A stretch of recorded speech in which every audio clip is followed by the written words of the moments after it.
ભાવનગર કોબડી ટોકનાકા ઉપર ફરી એકવાર બબાલ સર્જાઈ હતી, જેના વાયરલ વીડિયો સામે આવ્યો છે। ટોલનાકાના કર્મચારીઓના વર્તનને લઈને વારંવાર બાબલો થતી આવી છે, ત્યારે ટોલ નાકાના કર્મચારીએ કાર ચાલકને ગાળો આપતા મામલો બિચક્યો હતો। ટોલ નાકા પર બોલાચાલી બાદ મોટું ટોળું ટોલનાકા પર ધસી આવ્યું હતું। ટોળામાં આવેલા લોકોના હાથમાં તલવાર, ધારિયા, પાઇપો, ધોકા જેવા હથિયાર હોય અને બાદમાં બબાલ સર્જાઈ હતી।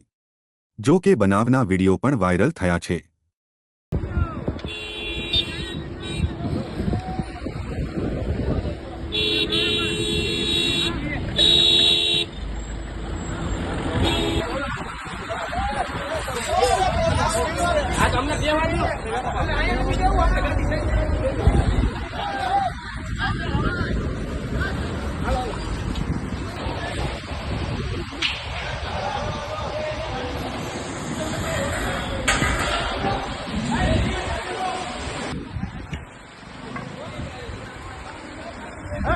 Hey!